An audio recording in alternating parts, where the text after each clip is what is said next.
ख्वाजा मोइनुद्दीन चिश्ती अजमेरी साहब कौन है? सुल्तान शहाबुद्दीन गौरी साहब का साथ क्या कनेक्शन है? सुल्तान शहाबुद्दीन गौरी साहब हिंदुस्तान आने की क्या वजह रही? ख्वाजा मोइनुद्दीन चिश्ती अजमेरी साहब हिंदुस्तान क्यों आए और कैसे आए? ख्वाजा मोइनुद्दीन चिश्ती अजमेरी साहब का जहन चेंज कैसे हुआ? सूफिया इकराम की तरफ ख्वाजा मोइनुद्दीन चिश्ती साहब कैसे गए? ख्वाजा मोइनुद्दीन चिश्ती अजमेरी साहब का जिंदगी का क्या है कहानी कि ख्वाजा मोइनुद्दीन चिश्ती भारत क्यों आए और भारत में भी उन्होंने अजमेर जाने का ही फैसला क्यों किया? दोस्तों, आज ख्वाजा मोइनुद्दीन चिश्ती अजमेरी साहब रहमतुल्लाह अलैह की पूरी जिंदगी जानते हैं। ख्वाजा मोइनुद्दीन चिश्ती अजमेरी साहब की पैदाइश राजस्थान में 537 हिजरी में हुआ। ख्वाजा मोइनुद्दीन चिश्ती अजमेरी साहब के वालिद साहब का नाम ख्वाजा गयासुद्दीन साहब है। ख्वाजा मोइनुद्दीन चिश्ती अजमेरी साहब की पूरी फैमिली सैयदी फैमिली है। ख्वाजा मोइनुद्दीन चिश्ती अजमेरी साहब का खानदानी सिलसिला वालिद के खानदान की तरफ से इमाम हुसैन रदियल्लाहु अन्हु तक के जाता है और माँ की खानदान से ख्वाजा मोइनुद्दीन चिश्ती अजमेरी साहब का सिलसिला इमाम हसन रदियल्लाहु अन्हु तक के जाता है। ख्वाजा मोइनुद्दीन चिश्ती अजमेरी साहब 14 साल के हुए तो उनके वालिद साहब का इंतकाल हो गया। ख्वाजा साहब के वालिद साहब को बगदाद में दफन कर ख्वाजा साहब के वालिद साहब का जो प्रॉपर्टी था वो तकसीम हुआ तो ख्वाजा मोइनुद्दीन चिश्ती अजमेरी साहब का हिस्सा में एक फलों का बागीचा मिला। ख्वाजा मोइनुद्दीन चिश्ती साहब फलों को मार्केट में सेल करते, जो प्रॉफिट होता जरूरत के मुआफिक रखते, बाकी गरीबों में दान कर देते। ख्वाजा मोइनुद्दीन चिश्ती साहब का ये सिलसिला कई दिनों तक चलता रहा।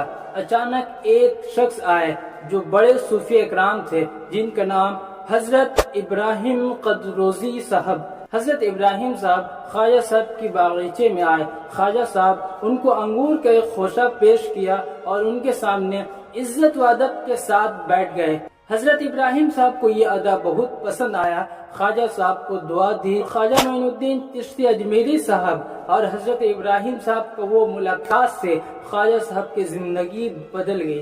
ख्वाजा मोइनुद्दीन चिश्ती साहब को इस्लाम को पढ़ने, समझने और सीखने का शौक पैदा हो गया।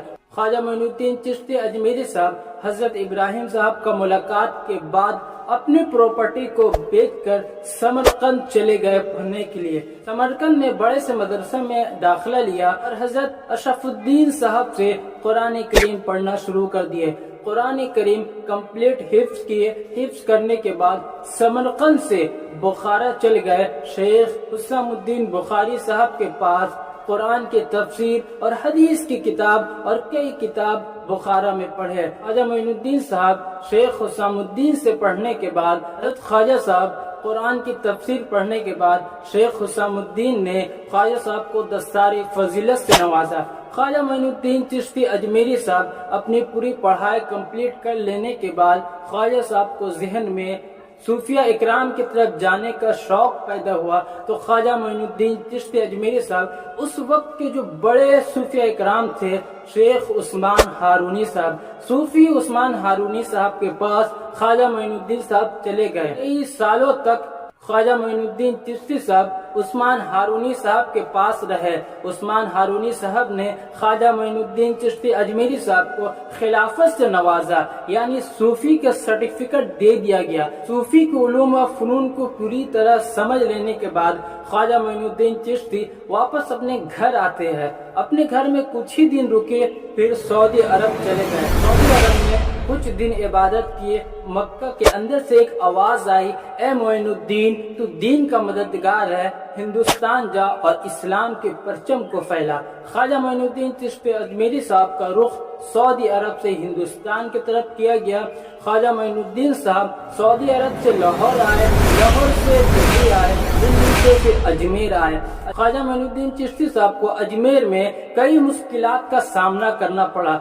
सबसे बड़ा मुश्किल था राजा पथुरा, जो हिंदू के वहाँ के राजा थे। ख्वाजा मोइनुद्दीन चिश्ती अजमेरी साहब के साथी वहाँ के मशहूर नहर आना सागर में जब वजू करते तो वहाँ के लोगों को ये बात नापसंदीद गुजरी तो ख्वाजा मोइनुद्दीन साहब की शिकायत राजा पथुरा से कर दिए।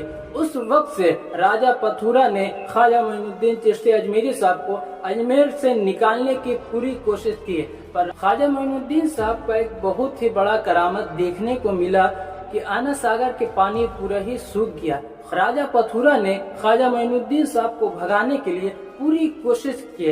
एक हिंदू पुजारी को बुलाया जिसका नाम रामदेवा था। रामदेवा ने ख्वाजा मोइनुद्दीन साहब को अजमेर से निकालने का कोशिश की, पर रामदेवा हार गए और ख्वाजा मोइनुद्दीन साहब ने जीत किए और इस्लाम कबूल किया। रामदेवा भी मुसलमान हो गए। अब तक राजा ने नहीं रुका। ख्वाजा मोइनुद्दीन साहब को अजमेर से निकालने के लिए एक बहुत ही बड़ा जादूगर को बुलाया। उस वक्त के मशहूर जादूगर भोपाल जादूगर को बुलाया गया। वो जादूगर ख्वाजा मोइनुद्दीन चिश्ती अजमेरी साहब को अजमेर से बाहर निकालने के लिए तरह तरह का जादू किया, लेकिन ख्वाजा मोइनुद्दीन साहब हार नहीं माने और ख्वाजा मोइनुद्दीन साहब इस जादूगर से भी जीत गए और वो जादूगर भी मुसलमान हो गया। ख्वाजा मोइनुद्दीन चिश्ती अजमेरी साहब की ताकत और करामत से वो जादूगर भी मुसलमान हो गया। इसी दौरान ख्वाजा मोइनुद्दीन साहब का करामत को देखकर हजारों लोग भी मुसलमान हो चुके थे। ये बात राजा को बिल्कुल नापसंदीद गुजरी। राजा ने राजपूतों को जमा किया और छोटे छोटे राजाओं को जमा करके राजा ने एक अनाउंसमेंट कराया कि आज के बाद से कोई भी आदमी ख्वाजा मोइनुद्दीन साहब के पास नहीं जाएगा। अगर जो जाता है उसके घर लूट लिया जाएगा। इसके बाद ख्वाजा मोइनुद्दीन साहब की तरफ सिपाही का टीम गया। उस सिपाही ने ख्वाजा मोइनुद्दीन साहब के कुछ साथियों को गिरफ्तार करके ले आया था और राजा पथुरा के जो राजपूत ने ख्वाजा मोइनुद्दीन साहब को लास्ट वार्निंग दिए अजमेर से निकल जाने का, पर ख्वाजा मोइनुद्दीन चिश्ती अजमेरी साहब ने इसके बाद ख्वाजा मोइनुद्दीन चिश्ती अजमेरी साहब को बहुत ही ज्यादा गुस्सा आया और मुराकबा में चले गए और कुछ देर दुआ करने लगे और एक जुमला ख्वाजा मोइनुद्दीन चिश्ती अजमेरी साहब ने कहे, या अल्लाह, राजा पथुरा का हुकूमत शहाबुद्दीन गोरी को दे दे। इसके बाद अब असली खेल शहाबुद्दीन गोरी हिंदुस्तान कैसे आए, अब असली खेल यहाँ से शुरू होता है। ख्वाजा मोइनुद्दीन चिश्ती अजमेरी साहब हिंदुस्तान के अजमेर में बैठकर अल्लाह से दुआ कर रहे और मुराकबा कर रहे।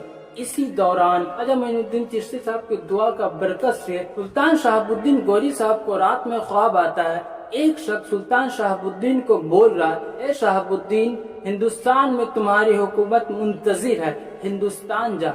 ख्वाजा मोइनुद्दीन चिश्ती साहब की दुआ से सुल्तान शहाबुद्दीन गोरी साहब को रात में कई दफा ख्वाब आया। वहाँ के बड़े उलमा ने सुल्तान शहाबुद्दीन गोरी साहब को मुबारकबाद दिए। इस ख्वाब के एक हफ्ते के बाद सुल्तान शहाबुद्दीन गोरी अपने एक लश्कर को जमा किए। सुल्तान शहाबुद्दीन गोरी और उनकी पूरी टीम पेशावर आए और पेशावर से फिर लाहौर आए। लाहौर के मुसलमान पठान सरदारों को जमा किए और मुसलमान पठान सरदारों को अपनी टीम में साथ में लिए लेटर पैड लिखे और अपने कासिद को सुल्तान शहाबुद्दीन गोरी राजा पथुरा की तरफ भेजा। उस लेटर पैड में ऐलान जंग राजा पथुरा से था। राजा पथुरा ने अपने तमाम राजपूतों सरदारों को जमा किया। सुल्तान शहाबुद्दीन गोरी के खिलाफ एक बड़ा लश्कर जमा किया और छोटे छोटे तमाम राजपूतों को जमा करके सुल्तान शहाबुद्दीन के खिलाफ जंग करने के लिए मैदान में निकल गए।